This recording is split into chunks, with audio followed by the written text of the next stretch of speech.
I am really tired, but I just finished this and I'm really eager to talk about it. Motherthing by Canadian author Ainslie Hogarth is a strange piece of literary pseudo-horror fiction. We begin with a really harrowing opening line about our protagonist's mother-in-law flaying her forearms. Abby is a married woman, and she and her husband have moved in with her mother-in-law because she's not been doing so well. And now she's taken her own life. This is where the book begins. And from here, we see what becomes of this married couple. We get a lot of flashes back to Abby's tumultuous relationship to her mother-in-law, and also her own upbringing and her own relationship to her mother. And Abby also happens to work in a retirement home, and she has kind of latched on to an elderly woman there who she kind of sees as a mother figure. Abby is essentially desperate for love. She was raised by a mother who was also kind of addicted to love.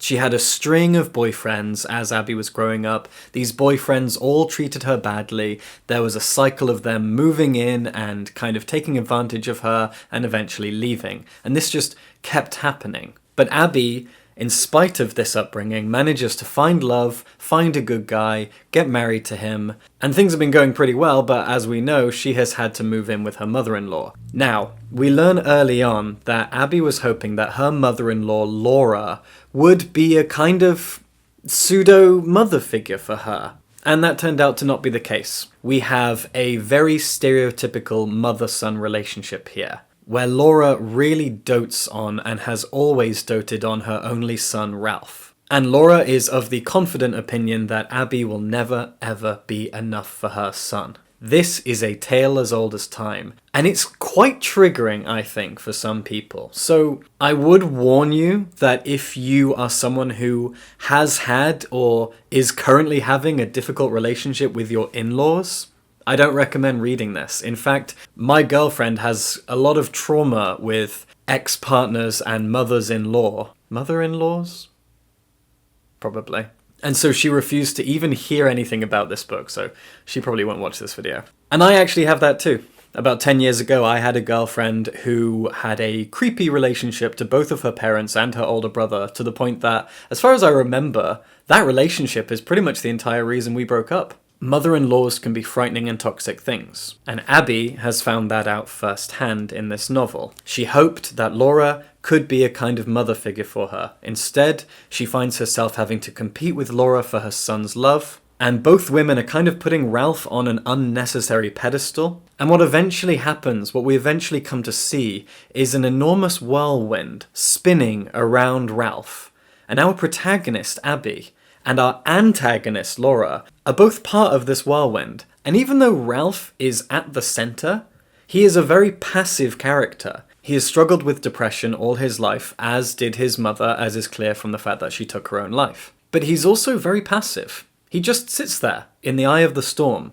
And the storm is all of the women in Abby's life, including herself. It's an interesting book, in that it explores motherhood, female relationships to one another, female relationships to the men in their lives. It explores it all in a variety of different ways. And then comes in the horror, which is that Laura was found dead in her basement. And after the first few chapters, where her body is taken to the hospital, she's declared dead, and Laura steals a ring off her hand, hence this image here. Wait, did I say Abby or Laura? Abby steals Laura's ring off her dead body, and it's very macabre. It's a very dark comedy moment when she does this.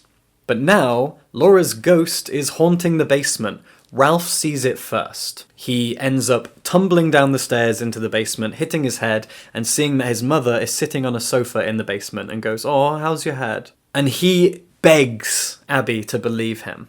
And she kind of does, although she doesn't want to admit it, because when she first goes down there into the basement, she feels something, she hears something, but she doesn't actually see anything. So in a very, very real sense, the ghost of Ralph's mother is haunting their home, haunting their relationship. But it's not their home. This is not Abby's home. This is Laura and Ralph's home, the home that he grew up in. So Laura is casting an enormous shadow over everything. They are occupying her space. Abby is trapped in a prison, and her jailer is dead and a ghost, and she is still there. This is obviously wonderfully metaphorical. Sometimes we still feel haunted by our past, haunted by people who aren't around anymore, haunted by memories and traumas. And we also feel oppressed by those things. Things we learned when we were kids hold us back as adults. We are now grown-ups who can make our own decisions and do whatever we want, and yet we have the voices of our parents, our grandparents, our in-laws, our teachers at the backs of our heads saying, no, we can't do that, that's bad, that's naughty. And it takes a lot of time to unlearn that. Ralph, however, is seeing his mother's ghost, hearing her, influenced by her, and so is Abby. And Abby is terrified, Abby is trapped. So at the beginning, this is very much about the relationship between mothers and sons, mother-in-laws and daughter-in-laws. But as I said, it gets bigger. But I can't really say how it gets bigger without spoiling things, and I really don't want to. But I will just say that this book becomes feverish as it goes on. As we get past the halfway point, things become hallucinogenic, like a fever dream at points. You begin to wonder what's happening and what's not. Obviously, we wonder if the ghost is really there, and we have every reason to think that she is. Especially because Abby stole that ring, which gives her kind of an anchor, an excuse to hang around and be angry, and be venomous and vengeful. But then there are other things that are happening. Conversations, thoughts that pass through Abby's mind. And you think, was this real? Was she really thinking that? Was she actually going to do that? What does this mean? And things get darker and darker and darker, and bloodier too. This is not an outright terrifying novel, but it's definitely an exercise in suspense, in trickery. There's a little bit of psychological terror, and as I said, there is blood. Motherthing is fascinating. What's also fascinating is the title. We learn very early on what Motherthing means, and it's really sad. When Abby was growing up, she had no mother figure because her mother just was busy dating awful men that came and went from their home again and again and again. And so she latched onto her couch. She would sort of hug the couch, and she called it Couchy Motherthing. It's really dark and sad. And she compares herself to monkeys that were used in lab experiments that we sometimes study in psychology or hear about, where these monkeys will latch onto a warm cloth-bound thing to keep warm and start treating that thing like a mother. If a little baby monkey's mother is taken away, the monkey grabs onto a surrogate. In this book, it's a balled up pair of socks. And she says, that's what I had to do. I had to latch on to Couchy Motherthing. And then as she's grown up and she's married a man that she really likes, she thinks, oh, here's a new Motherthing. Here's Laura. Oh, no, Laura is abusing me. Laura thinks I'm not good enough for her son. And now in her job, she latches onto a random elderly woman and thinks, yay, here's a new Motherthing. And so we've got motherhood, mothers and daughters. All of these relationship types, all of these are themes being explored. But there's also Ralph, as I said, in the eye of the storm, while the women are swirling around him, and all he does is sit there and cry and mope. He's frustratingly passive, and it makes you think about how men so often don't really have to do anything, while the women around them fight and claw at each other, beg for mercy, beg for scraps, have to move and talk and take action to get things done, while the men sit there, idle. Laura hates Abby purely for existing, purely for threatening her relationship to her son, in a pretty Oedipal and creepy way, as is often the case with mothers and sons. Abby thought that she would have someone to look up to and love as a mother figure, but that's not the case. It is spoiled by Ralph, even though Ralph didn't actually do anything. There's even a moment right at the end, and out of context this will not spoil anything, I promise. Abby makes Ralph a meal that's called chicken a la king,